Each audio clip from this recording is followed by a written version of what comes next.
you can be the perfect fit for Vans, but if Vans ain't in a position to add riders and they're not looking to add riders, you're not getting on Vans. We can make a literal roadmap where we say, all right, go from people who are not connected or sponsored in any way, and flow guys, am guys, pro guys. Like what is the person who's not sponsored in any way but is trying to be do to try to get to that flow? Like what things should they be doing to prove themselves as a valuable asset to a company? Because it's not just riding. Yeah, no, I think it's kind of I mean, it's probably more than two things, but the main thing is, like developing your own style, like showing that you are just, you're growing as a rider, and that you're staying active as a rider. And then also that that you get involved in the scene, that you're in the mix. And getting involved means you're going to events, but you're also like building relationships, and you're trying to, work with people on projects. Don't be too cool, but also don't be annoying about it. It's funny. It's like people get taken back if you go, hey, I really like your stuff, what you do. It'd be really cool to be part of it one day. Like, I'm going to follow you, and then I'll just stay in touch. And it's like, yeah, right in that moment, it's probably not going to lead to anything, but I guarantee you that person who you spoke with will remember that interaction. And then if you pop up in their messages, like, oh, hey, like 3 months later, hey, I, saw you at that one thing. Just want to say hi, like there's a good chance if they click on your page, or what also might happen is, like, say you're popping off doing something else, or you're at a different event and you got a really cool clip and it happened to get posted on a highlight reel or something. And then the person sees it and they're like, oh, that's that kid I talked to in that lobby 6 months ago. Damn, he's sick, and it was like, and then all of a sudden you're like, oh, that was that guy that we saw like that 3 years ago. And like, look, dude, they're so good now. And it's like, you see people building up. And then the other really hard part is trying to not put too much pressure on any one thing happening a certain way. Yeah. Meaning, like, the timing is everything too. Like, you can be the perfect fit for Vans, but if they're not in a position to add riders and they're not looking to add riders, you're not getting on Vans. Right. You know what I mean? So like, don't get so hung up on one route, because the timing has to be right. Just because Vans isn't adding any riders and is unwilling to go over budget to put you on the team doesn't mean that you're not, a valuable thing, or that what you're doing isn't working. I've seen plenty of people that like move to California, do this big push, build up some momentum and get some notoriety going, but then they're not ultimately able to like hang in there long enough to like wait for something to happen. Yeah. Like, they're putting too much pressure on, like, I got 6 months to make it, and if it doesn't happen, I'm going to go belly up and I'm going to be salty guy, going back home. But it's like, damn, if you were able to come up with some other thing where like you were able to just live your life. Yeah. And then if it happens, it happens. It will happen. It might not be with Vans. If, it might be with another thing that like the point is like, if you're staying out there and you're in the mix and you're going to events or you're doing projects with people, and that whole time your style is growing and you're meeting people and you're talking to people, there will be an instance that comes up where they're like, people are going to be looking for riders, thinking about something.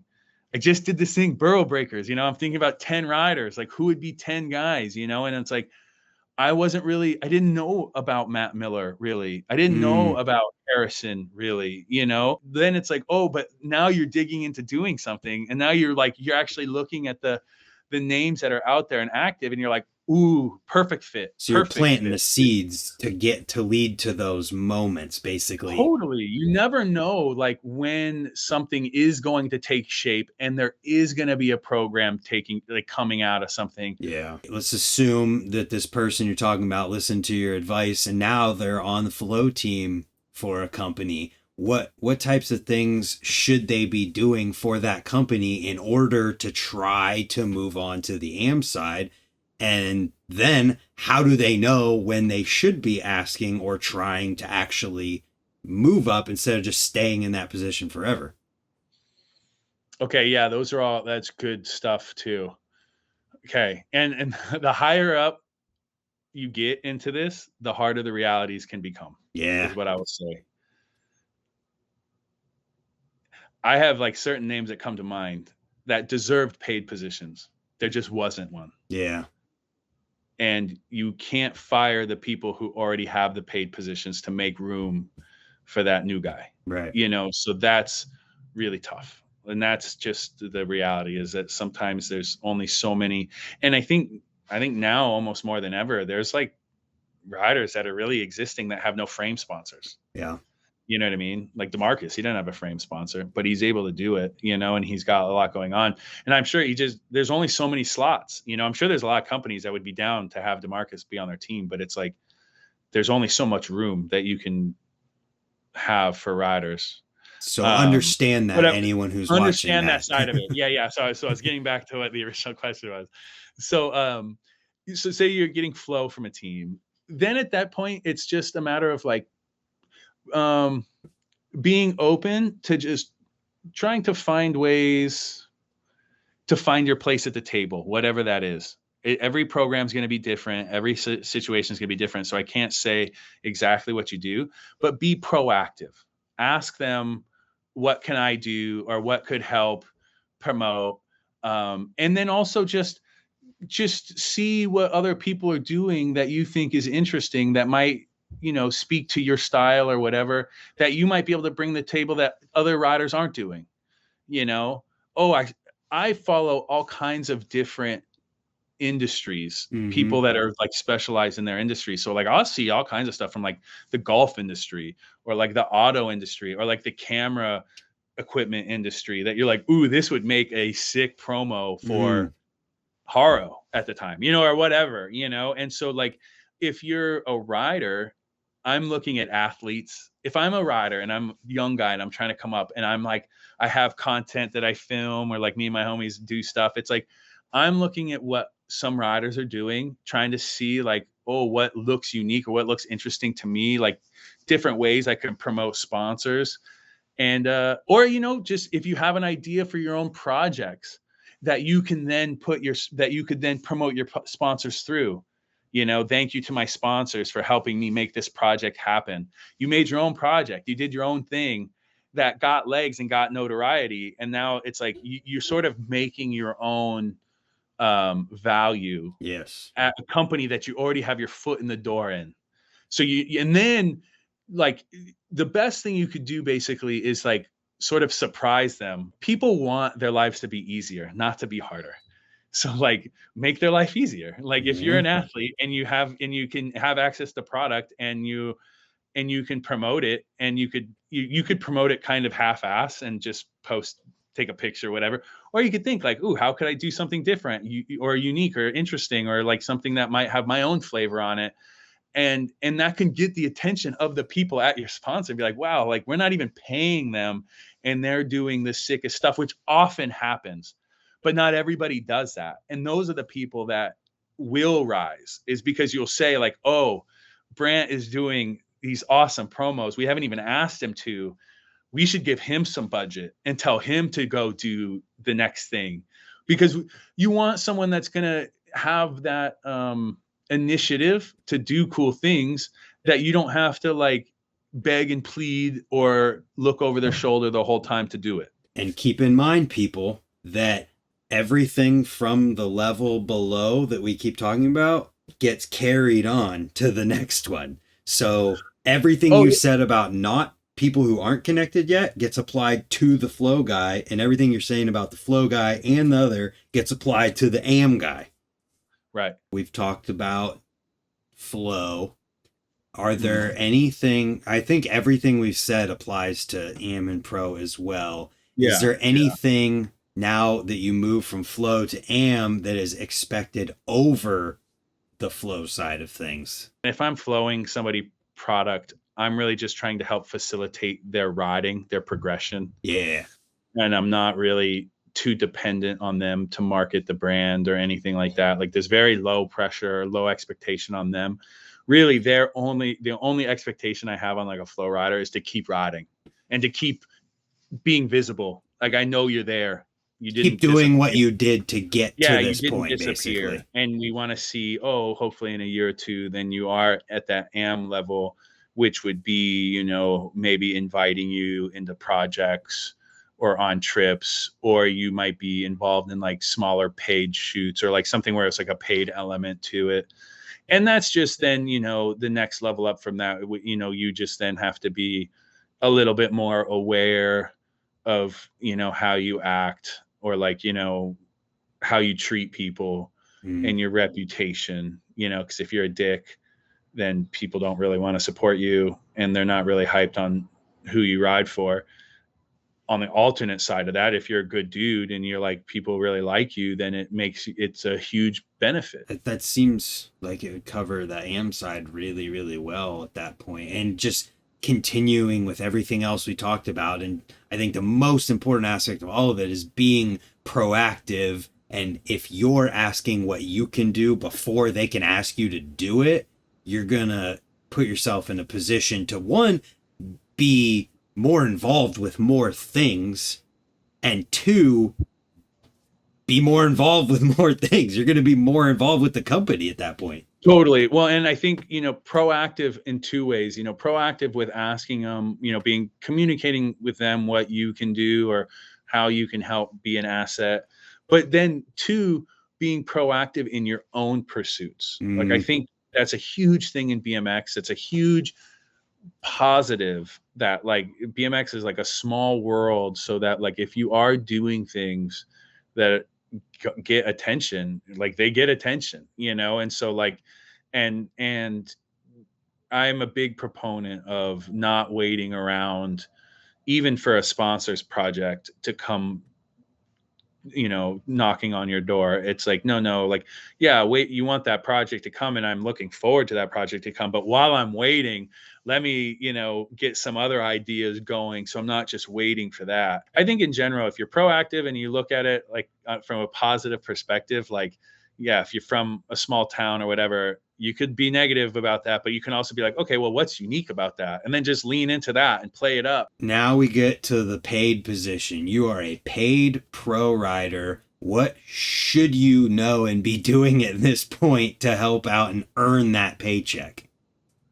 I mean, the biggest thing is just, you know, is the communication and just making sure whatever they're expecting from you, you understand that and you're delivering. And then again, just being proactive in doing your own thing. Like I loved it when riders were involved in different projects. A lot of times that meant different sponsors, but it doesn't always mean that.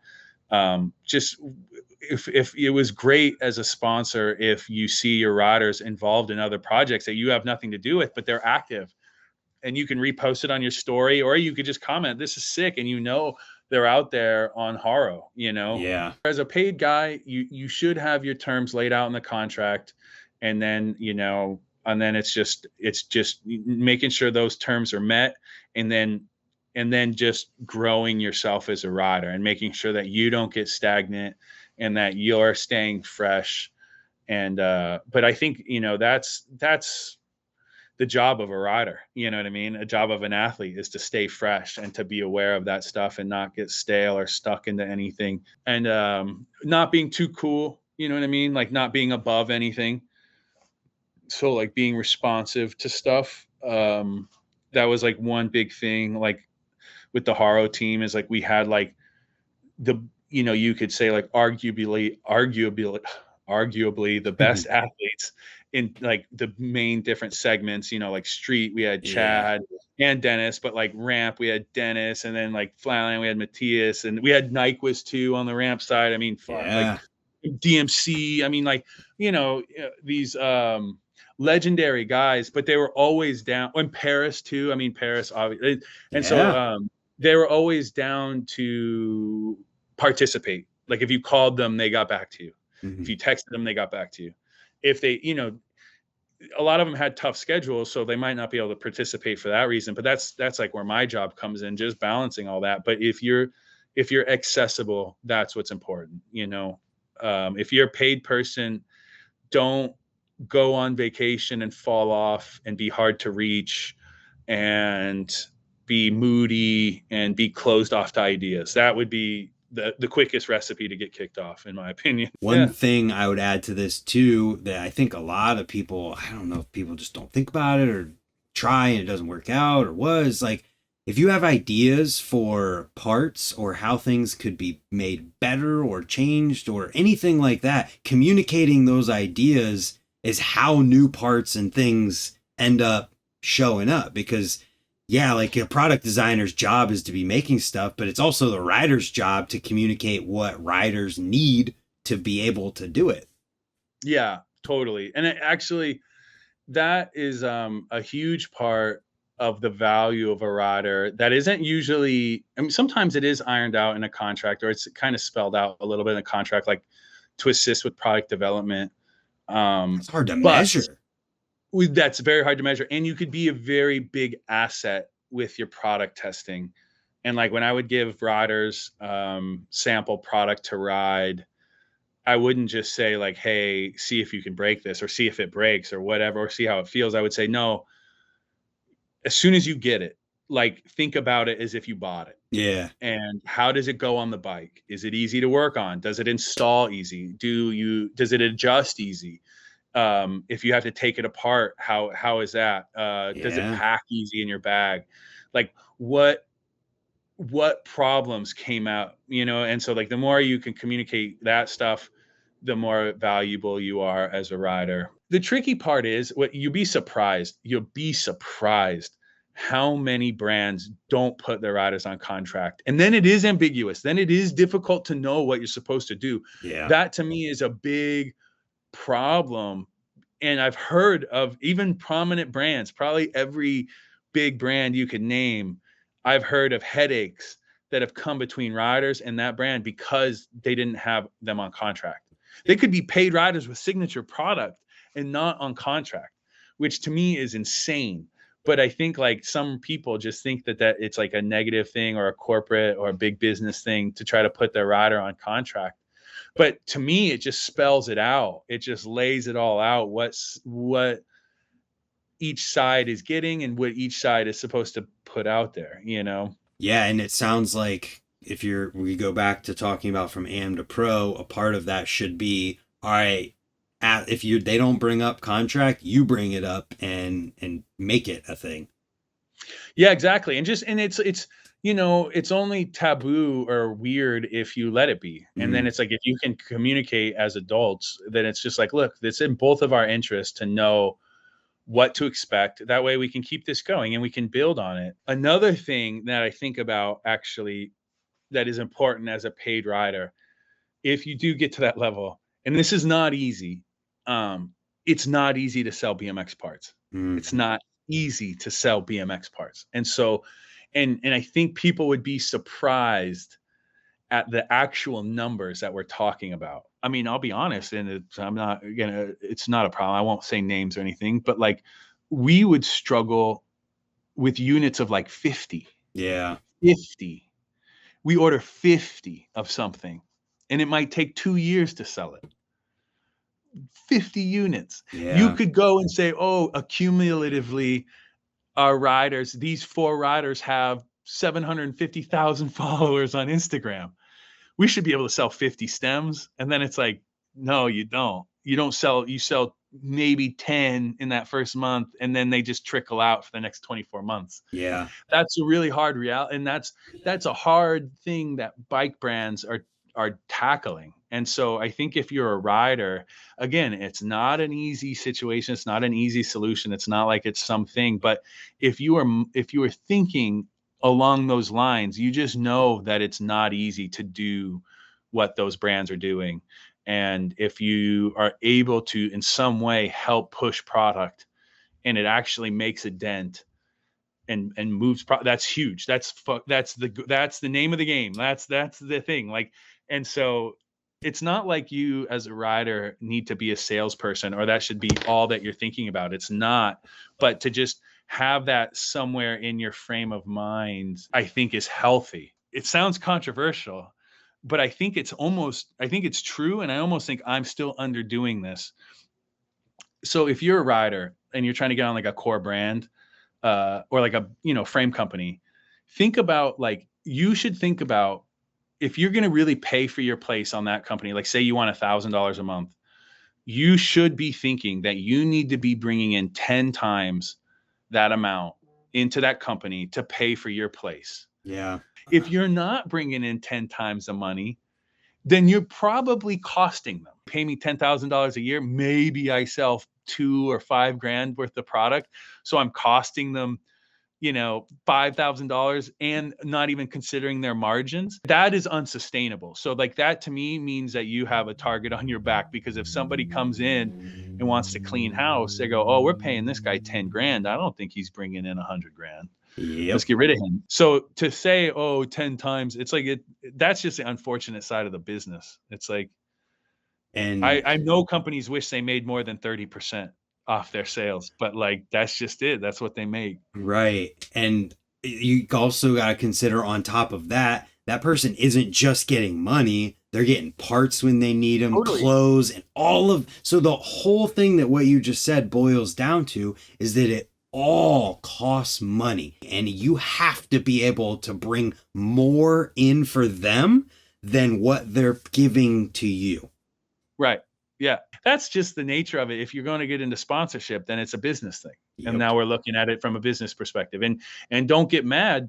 Just know that's how it's paid. Like if a company wants to pay a rider $10,000 a year, well, they're going to need to at least bring in, they're going to have to at least bring in $30,000 or whatever, $30,000 or $40,000 just to actually pay you, right? Without going in the hole. And then they're going to need to bring in substantially more to actually benefit from your sponsorship. That's just, and again, that's more for BMX core brands. If you're riding for like a random internet drink company or something, they might be looking at you to just get in front of more people who could potentially buy their drinks, but it might not be quite so tangible, your value in those instances. It's a brand awareness thing. I think most riders are trying to go for like core brands right off the jump, or, anyways, it's like first sponsors, or like first paying sponsors. I do think, there's a time where like it is important to be real.